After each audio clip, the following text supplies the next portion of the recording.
Hi Virgo, this is Jav. Welcome po sa ating channel. Gamitin ang reading na ito bilang gabay lamang. Kung naka-resonate kayo, comment down. Kung hindi kayo naka-resonate, bigay niyo po sa iba kasi general reading po ito. This is for you, Virgo.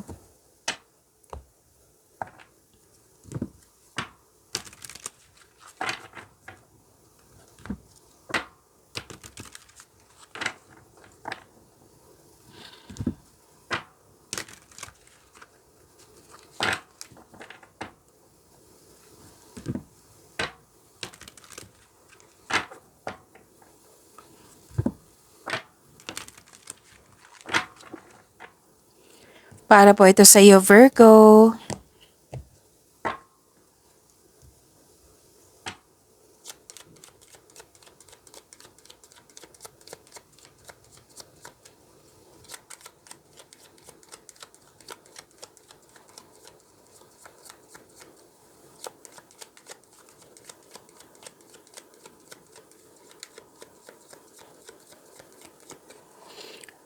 Okay. Maraming salamat po sa inyong patuloy na suporta at maraming salamat din po sa mga hindi nag-skip ng ads. Sa mga hindi pa nag-subscribe, subscribe na po kayo at click bell notification para malaman nyo na may bago tayong video. Para sa mga gusto magpa-reading, comment po kayo ng personal reading. Again, comment kayo ng personal reading and check my reply sa comment section. Pasensya po kung natagalan ako sa magsalita kasi may pinakita sa akin.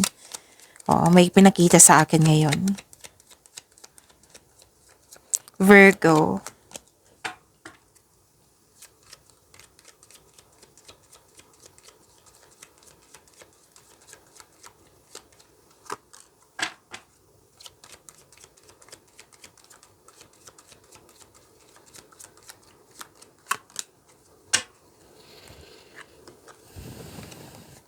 Okay, may malaking influence ang isang lalaki sa araw na ito kung kailan nyo to napanood. At pwedeng nag-aaral kayo ngayon, may usapin tungkol sa education, at pwedeng nagbabasa kayo ng libro or sa internet para may makuhang kaalaman, learnings or clarity. And nakita ko dito na may malalaman kayong sikreto po. May proposal, may nakita kong proposal dito, pwedeng sa career and money nyo po ito, na may promises, commitment, agreement, at may signing of contract.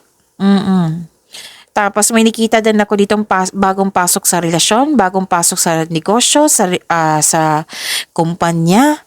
At nakita ko dito na may proposal, engagement, ikasal. May nag-uusap lang dito na marriage contract.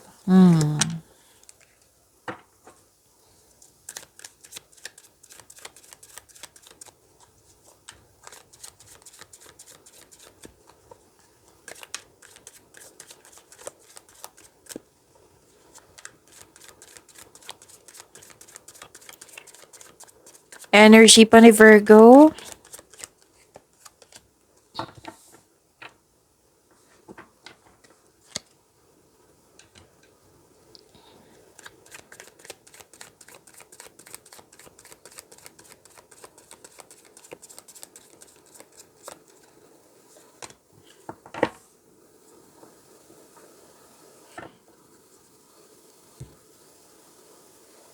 Okay, kung may narinig kayo or may nakita kayong repeating message, meaning to say pinupush ng cards niyan. Like for example, nanood kayo sa weekly gabay tarot reading nyo. Tapos nanood kayo dito, may napansin kayo na ulit na mensahe. Yan po yung pinupush ng cards na kailangan yung bigyan ng atensyon, solusyon at aksyon kung maaari po. So ano yung energy ni Virgo? Ang ganda Virgo. Kasi may successful completion. You are reaping rewards by accomplishment. This is success ha? Oo, may perfect na situation. Recognition po ha, mastery, nandito rin. This is a perfect situation. Maaring may parating na gantimpala or positibong resulta sa inyong mga ginagawa. Celebrate your wins and acknowledge how far you've come. And ready ka na dito sa new journey niyo po. Ang ilan sa inyo tapos na ang construction ng dream house mo. Everything you have worked for is coming together. So may nag-celebrate din dito ng monthsary, anniversary, or may achievement, may positive review. Ganda. Resulta to sa inyong sipag at syaga. Actually, dalawang card po nagsabi dito na nag-hard work ka talaga. May resulta sa inyong hard work. Yung pagiging productive sa araw-araw. Nakikita ko dito sa dalawang cards niyo po. So, this is hard work and productivity, bagong kasanayan at kaalaman. So, this card reminds you kapag ginagawa mo ang gusto mo, mamahalin mo ang mga ginagawa mo. So, this is tagumpay po lalo na sa inyong kaperahan. Oo.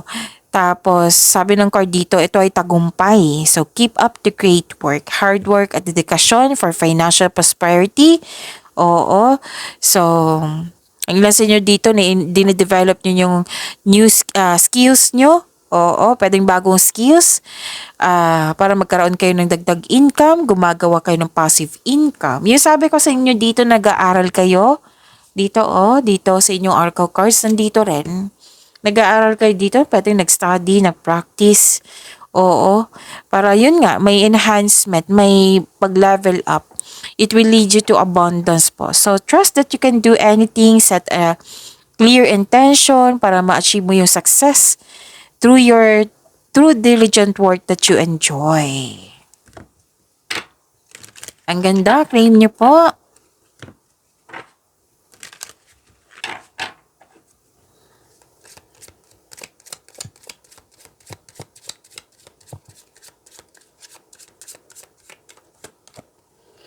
So this is nest.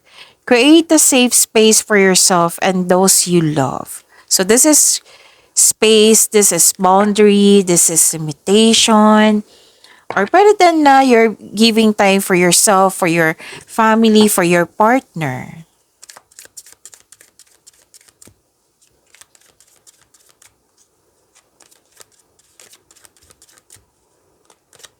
Career and money po ni Virgo.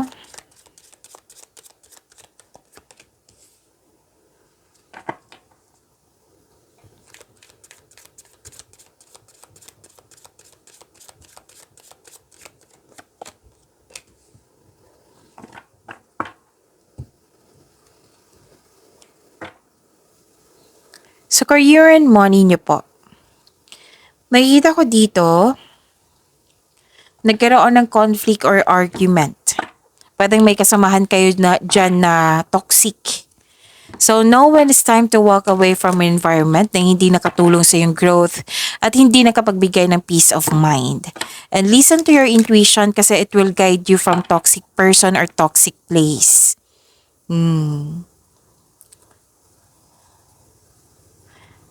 So, may bagong simula.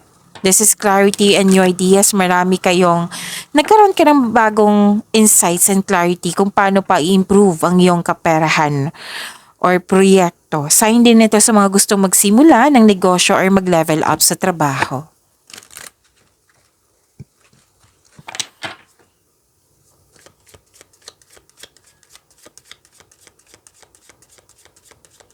Career and money. So this is reducing losses, elimination, and completing a new metamorphosis. Time to set higher goals. Ito na yung sinabi dito na marami nagkaroon kayong bagong insights and clarity. It's time na gamitin mo yung galing mo. Oo. May ano dito nakikita ko na hidden talent or skills yung dine-develop mo dito, yung sinabi ko dito sa energy mo, na magagamit mo siya. Okay? Magagamit mo siya pandagdag income. So, gamitin nyo po yung galing nyo. This is a new beginning po.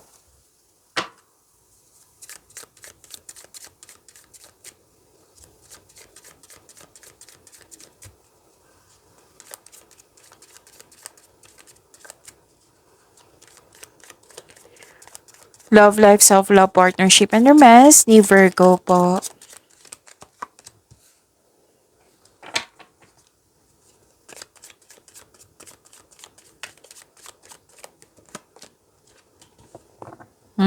Okay.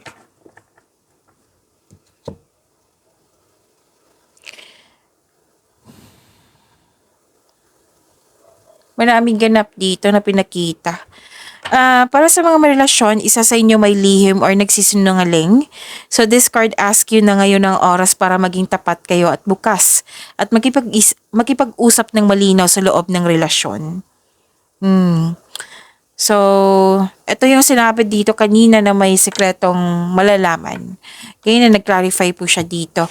Para sa mga single, maaring may tao na hindi tapat sa iyo, pero patuloy ka pa rin sinusuyo. Hindi lang to sa manliligaw ha, basta may tao dyan na malapit sa iyo na patuloy ka pa rin sinusuyo kahit hindi siya totoo sa iyo. So, malalaman mo to kung marunong kayo makinig sa inyong intuition.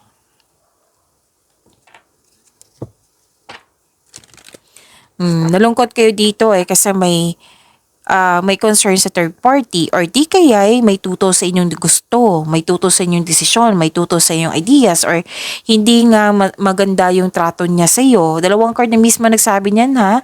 This is a repeating message. So pay attention po, Virgo. And whether single ka man, may relasyon sa buhay mag-asawa, ito yung tumitimbang sa inyong isipan ngayon So, kailangan mong i-process yung nararamdaman mo ngayon. Huwag magpadala sa matinding lungkot. Okay? So, kailangan ng healing and recovery. Okay? Kailangan mo ma-overcome po iyan.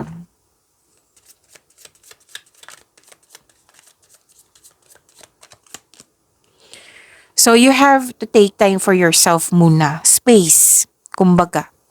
Yung sinabi ko rin dito, space. Alone time, me time.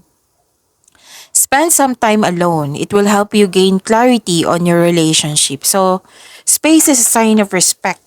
It's a sign of respect sa kanya, sa inyong sarili, at sa inyong relasyon. So, kailangan talaga ng me time. Pagyamanin niyo po yung blessings na binigay sa inyo, Virgo. See you tomorrow. Maraming salamat po.